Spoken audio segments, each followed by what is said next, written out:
మనం చూడబోయే రెసిపీ వచ్చేసి చాలా సింపుల్గా చేసే రెసిపీ అండి. అలానే చాలా టేస్ట్గా ఉంటుంది. ఈ రొయ్యల కర్రీ యూజువల్గా మేము ఎప్పుడు తీసినాను ఇదే స్టైల్లోనే చేస్తామండి. ఆ రెసిపీయే ఈరోజు మీతో షేర్ చేయబోతాను. చాలా సింపుల్గా ఉంటుందండి. మీరు ఒక్కసారి ఈ స్టైల్లో ట్రై చేసి చూసినారంటే ఎప్పుడు రొయ్యలు తీసినాను ఇదే స్టైల్లోనే చేస్తారండి. చాలా సింపుల్గా టేస్టీగాను ఉంటుందండి. ఈరోజు ఎలా చేసేదని చెప్పి చూద్దాం.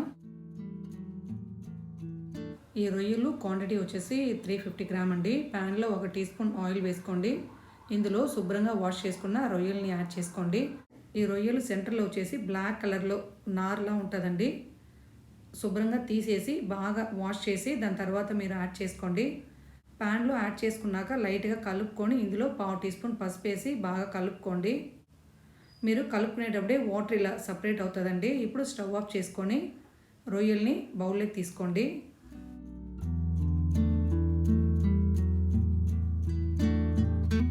ఈ వాటర్ కింద పోసేసి ప్యాన్ని బాగా వాష్ చేసి తర్వాత ఈ ప్యాన్లోనే నేను ఇప్పుడు కర్రీ రెడీ చేయబోతాను. 3 టేబుల్ స్పూన్ ఆయిల్ వేసుకోండి ప్యాన్లో. ఇందులో 2 మీడియం సైజ్ ఉల్లిపాయలు సన్న ముక్కలుగా కట్ చేసి యాడ్ చేసుకొని ఇందులోనే కొద్దిగా కరివేపాకు వేసుకొని బాగా వేయించుకోండి. ఒక 60% మనకు ఉల్లిపాయలు ఫ్రై అవ్వాలా. ఇందులో ఒక 2 మీడియం సైజ్ టొమాటో చిన్న ముక్కలుగా కట్ చేసి యాడ్ చేసుకోండి. టొమాటో వేగేదానికి కొద్దిగా నేను కల్లుప్పు ఒక 1/2 టీ స్పూన్ యాడ్ చేస్తున్నానండి. కల్లుప్పు వేసి బాగా వేయించుకోవాలండి. టొమాటో బాగా స్మాష్ అవ్వాలా.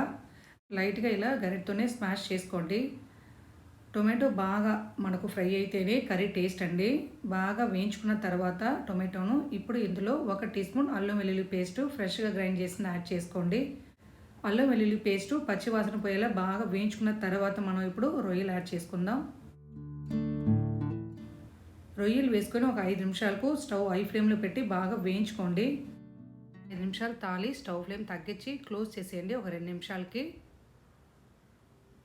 మూత తీసి బాగా ఒకసారి కలుపుకొని మనం ఉడికించుకున్న ఆలూని యాడ్ చేసుకోండి. 2 మీడియం సైజ్ ఆలు నుండి ఉడికించుకొని పైన ఉండే పొట్టు తీసేసి చిన్న ముక్కలుగా కట్ చేసి యాడ్ చేసి ఉన్నాను. ఆలు యాడ్ చేసి ఒక 2 నిమిషాలు కలుపుకున్న తర్వాత 1/2 టీ స్పూన్ పసుపు, ఒక 2 టేబుల్ స్పూన్ ఇంట్లో మనం గ్రైండ్ చేసిన కారం యాడ్ చేసుకోండి. కారం యాడ్ చేసి బాగా కలుపుకున్న తర్వాత ఒక పెద్ద గ్లాసులో ఒక 1/2 గ్లాస్ వాటర్ వచ్చి యాడ్ చేసుకోండి. నీళ్ళు ఎక్కువ యాడ్ చేసి మనం రొయ్యలు ఉడికించినామంటే రొయ్యలు వచ్చేసి హార్డ్ అయిపోతాయండి. ఈ నీళ్ళు కరెక్ట్ అయిన క్వాంటిటీ. నీళ్ళు వేసుకొని ఇందులోనే కర్రీకి తగిన మీరు సాల్ట్ వేసుకోండి. ఆల్రెడీ మనం కల్లుప్పు వచ్చేసి యాడ్ చేస్తున్నాం కాబట్టి చూసుకొని యాడ్ చేసుకోండి. మొత్తాన్ని బాగా కలుపుకొని సాల్ట్ చెక్ చేసుకొని క్లోజ్ చేసేయండి. స్టవ్ ఫ్లేమ్ తగ్గించి మధ్య మధ్యలో ఒక 2-3 టైం మూత తీసి బాగా కలిపి తర్వాత క్లోజ్ చేసేయండి. మనం యాడ్ చేసిన నీళ్ళు వచ్చేసి కంప్లీట్గా ఫుల్గా ఉడికిపోవాలండి.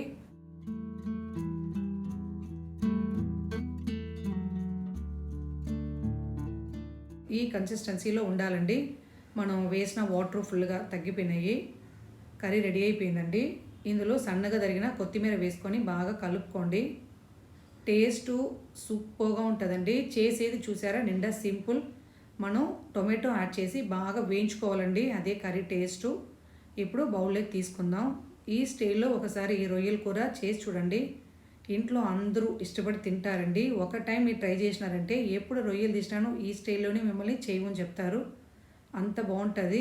ఈ వీడియో మీకు నచ్చిందంటే లైక్ చేసి సబ్స్క్రైబ్ చేయండి. Thanks for watching.